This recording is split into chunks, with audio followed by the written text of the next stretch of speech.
हरे कृष्णा। राधे राधे। कृष्ण राशि के चैनल में आप सभी प्यार प्यार बेहा की कृपा से आप सब ठीक होंगे।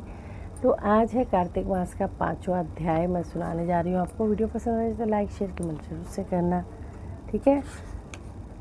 श्रीमन नारायण नारायण नारायण भजमन नारायण नारायण लक्ष्मी नारायण नारायण नारायण गोविंद नारायण। वो लक्ष्मण भगवान की जय, श्री हरि विष्णु भगवान की जय, लक्ष्मी माता की जय, तुलसी माता है सुखदाता, तुम हो कृष्ण की प्यारी, जो जगाए हम तेरी दिन रात। ये भक्ति मेरी तुलसी माँ के श्री चरणों प्रणाम करती हूँ, स्वीकार कीजिए। देवताओं को आश्वासन देकर भगवान ने मत्स्य का रूप धारण किया और विंध्याचल की पर्वत श्रेणियों में रहने लगा। महर्षि कश्यप जो सूर्य को अर्घ दे रहे थे कि अंजलि में जा गिरे। मुनि ने अंजलि में मत्स्य को देखा तो उन्हें उस पर दया आ गई और उन्होंने उसे तुरंत अपने कमंडल में डाल लिया। मगर उन्होंने देखा कि मत्स्य के लिए यह पात्र छोटा पड़ रहा है, अतः उन्होंने उसे एक पाड़े में डाल दिया। फिर देखा कि घड़ा भी छोटा पड़ गया, तब उन्होंने उस घड़े से निकाल कर एक कुएं में डाल दिया। मछली का आकार आश्चर्यजनक रूप से बढ़ जाता था, अतः कुआं भी छोटा पड़ गया। तब उन्होंने कुएं से निकालकर एक सरोवर में डाल दिया। मकर के लिए वह विशाल सरोवर भी छोटा पड़ गया। अंत में उसने समुद्र में डाल दिया। तब श्री विष्णु स्वरूप उस मत्स्य ने जल में छिपे बैठे शंकासुर को मार डाला और उसका शव हाथों में लेकर जल से बाहर निकले।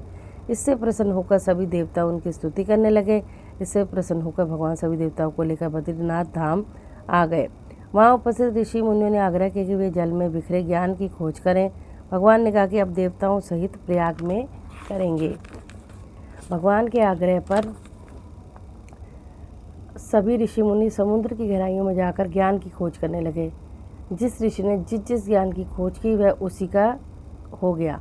ज्ञान की खोज करने के उपरांत सभी ऋषि प्रयाग लौट आए। प्रयाग आकर सभी ऋषियों ने अपने अपने द्वारा खोजा ज्ञान प्रभु के समक्ष रख दिया। वेदों के से संबंधित ग्रंथों को पाकर श्री ब्रह्मा जी एवं अन्य देवता अत्यंत प्रसन्न हुए। इस अवसर पर प्रयाग में एक अश्वमेघ यज्ञ हुआ। यज्ञ की समाप्ति में सभी देवताओं ने भगवान से प्रार्थना की कि हे प्रभु, इस क्षेत्र को ब्रह्म क्षेत्र नाम दिया जाए तथा यह क्षेत्र सभी प्रकार के पापों का नाश करने वाला हो। जो भी यहाँ दान आदि करे उसका पुण्य अक्षय हो। यहाँ होने वाला पाठ पूजन कभी न मिटे। देवताओं की यह विनती सुनकर भगवान विष्णु प्रसन्न हो गए। उन्होंने कहा, यहाँ भगीरथी गंगा और सूर्यपुत्री यमुना का संगम है, अतः यह स्थान तीर्थों का राजा होगा। माघ में जो तीर्थराज प्रयाग में स्नान पूजा दान पुण्य करेंगे उन्हें हर प्रकार की मुक्ति प्राप्त होगी। हे देवगणों, यद्यपि मैं सभी स्थानों पर हूँ, परंतु मुझे बद्री का आश्रम अति प्रिय है। बद्री धाम में केवल एक दिन का तप अत्यंत किए गए 10 वर्षों के तप के समान है। नारद जी ने राजा पृथु से कहा, हे राजन, जो श्रद्धालु इस सुंदर कथा को श्रद्धा भक्ति सही सुनता है वह भगीरथ वह तीर्थराज प्रयाग में स्नान और बद्री धाम के दर्शन का फल पाता है।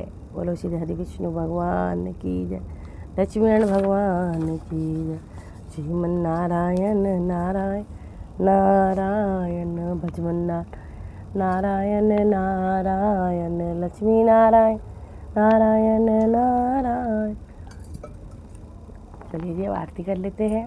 तुलसा महारानी नमो नमो, हरि की पटरानी नमो नमो। कौन से महीना बुद्ध सरानी, कौन से महीना हुई हरियाली, आषाढ़ महीना बुद्ध सरानी, सावन मास हुई हरियाली। तुलसा महारानी नमो नमो, हरि की पटरानी नमो नमो। कौन से महीना हुई तेरी पूजा, कौन से महीना हुई सगाई, कार्तिक मास हुई तेरी पूजा, मक्सिर मास हुई सगाई। तुलसा महारानी नमो नमो, हरि की पटरानी नमो नमो। कहाँ बैठी तुलसा, कहाँ बैठी शालिग्राम, गमला बैठी तुलसा, आसन बैठे पर शालिग्राम। तुलसा महारानी नमो नमो, हरि पटरानी नमो नमो। छप्पन भोग 25 व्यंजन, तुलसी ने एक भी पूजन।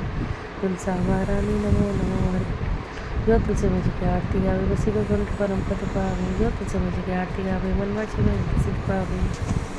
दर्शन आप सभी स्वस्थ रहे, मस्त रहे, श्री हरि के चरणों से लगे रहे। राधे राधे। अब मैं प्रदक्षिणा यानी परिक्रमा कर लूँगी।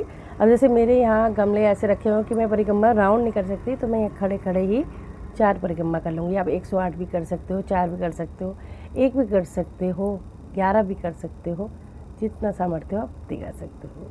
राधे राधे सभी।